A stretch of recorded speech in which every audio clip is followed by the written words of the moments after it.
नमस्कार, मैं प्रीति चौधरी मनोरमा सभी उत्कृष्ट साहित्यकारों का हार्दिक वंदन अभिनंदन करने के पश्चात प्रस्तुत करती हूँ एक रचना जो रामधारी सिंह दिनकर जी की रचना रह जाता कोई अर्थ नहीं से प्रेरित है। सुनिएगा। जब सूख चुका हो अंतर मन आतप की ग्रीष्म हवाओं से, रुक रुक चलता हो स्पंदन जहरीली द्वेष दवाओं से, बेहर्षा हो मन का उपवन भू भी लगती हो बंजर सी, जब अभिनय मन करता प्रिय से तो चाहत चुभती खंजर सी, फिर बादल के घिर आने का रह जाता कोई अर्थ नहीं, रिमझिम बूंदें बरसाने का रह जाता कोई अर्थ नहीं। जब ठूठ हो गई हो आशा, जब लगी मनोरथ विफल सभी, मुख बोले नित गंदी भाषा मन हो जाता है विकल तभी, जब लहूलुहान हो कोमल पर टकरा कर के मीनारों से, जब लहूलुहान हो कोमल पर टकरा कर के मीनारों से, चिनवा दी जाएं इच्छाएं रस्मों की उन दीवारों से, फिर मरहम शब्द लगाने का रह जाता कोई अर्थ नहीं,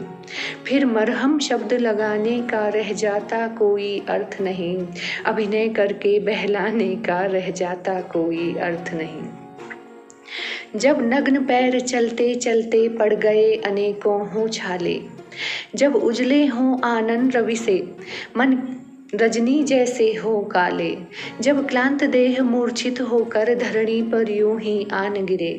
जब एक अकेला अभिमन्यु कौरव सेना के बीच घिरे, तब मखमल राह बिछाने का रह जाता कोई अर्थ नहीं, बातों से जी भरमाने का रह जाता कोई अर्थ नहीं। जब तेज दर्द की लहर उठे हाँ कटे रैन दुख नादों से,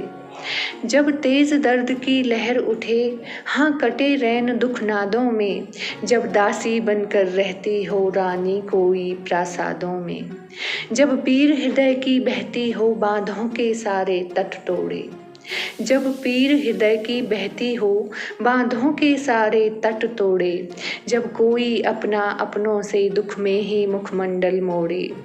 शब्दों से धीर बंधाने का रह जाता कोई अर्थ नहीं,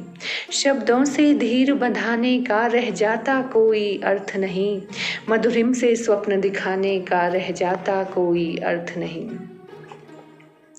हार्दिक आभार, धन्यवाद आप सभी का।